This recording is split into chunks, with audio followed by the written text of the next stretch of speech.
Okay, this is the last one of these today, otherwise I gotta change the tape in the camcorder, and I don't really feel like doing that. That just makes my process of producing these videos all the more complicated. So, making a little note on the time here. Alright, on becoming a wizard. Now let's recapitulate a little bit. It's about seeking wisdom. And I use the word real wizard. I'm becoming a real wizard because you want to learn to be wise. And it's important in the process of doing that you deal with your own biography. And if you come in here and you've got fantasies about being able to wave a wand around and make your cat turn into a dog or whatever, you should go to the fantasy role-playing games and live in fantasy. If, however, and let's put this out to a young person who might come by,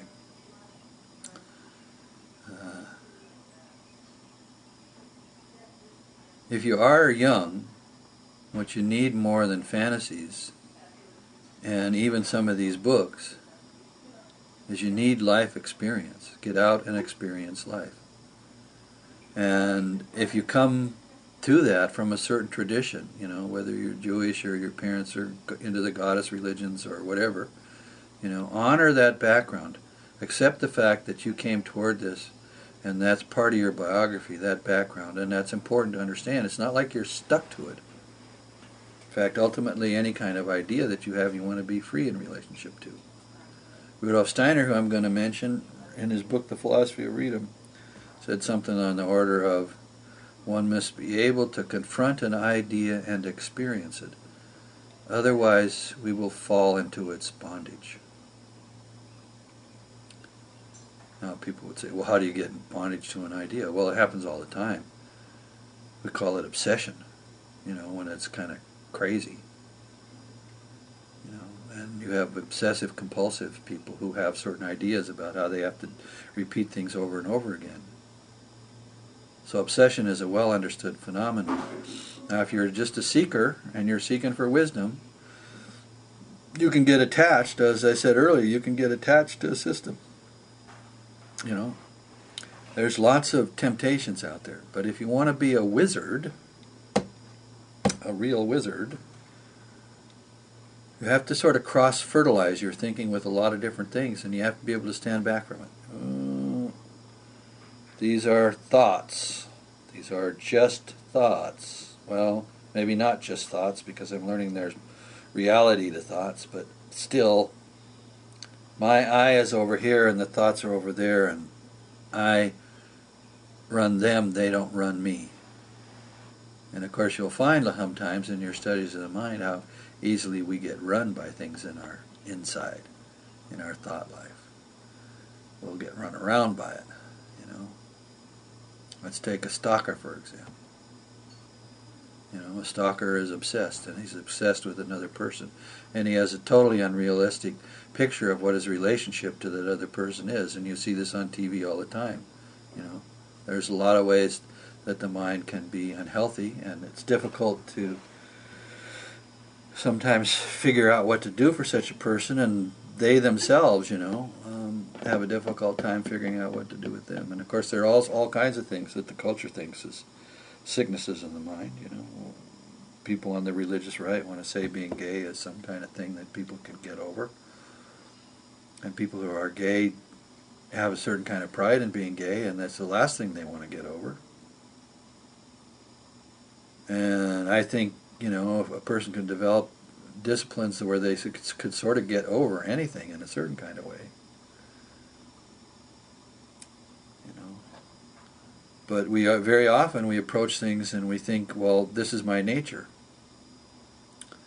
And if you're going to be into real wizardry, you're going to find that that's a complicated thing, and you need to be careful about assuming that, especially if you want to be a real wizard and be scientific about it. If you want to be wise and you want to be scientific, you need to be careful about making absolute statements and saying, I am a certain way. One of the kinds of knowledges that's out there that has a little bit of ancientness to it is called the temperaments, and there's modern examination of the nature of the temperaments, which are very, very good. And they're very useful to understand that you have a temperament. Now, what's a temperament? Well, there's 4 temperaments, and they're related historically to the elements. And oh my God, somebody says, what's he doing? He's talking about the elements. Well, the elements is actually just physics of the ancients. Aristotle talked about the elements. He talked about fire, earth, air, and water. And he didn't mean what we mean today when we put it down.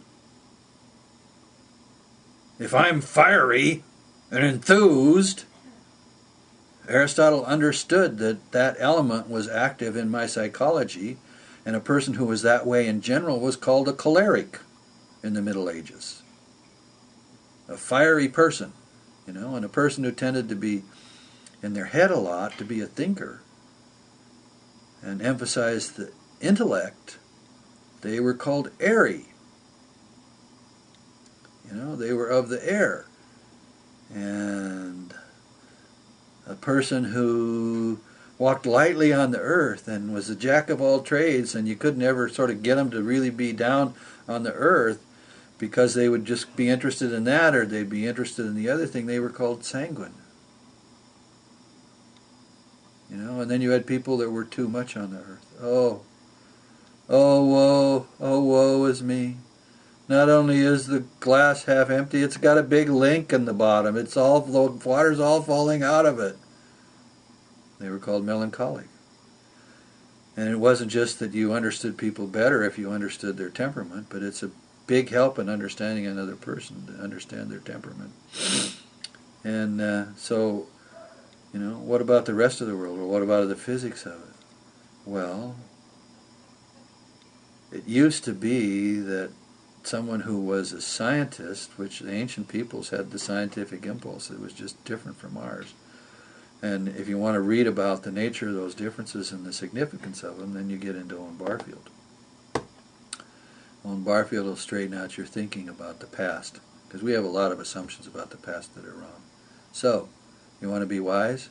Learn from your life. Study your own insight in a scientific fashion. Study life in a scientific fashion.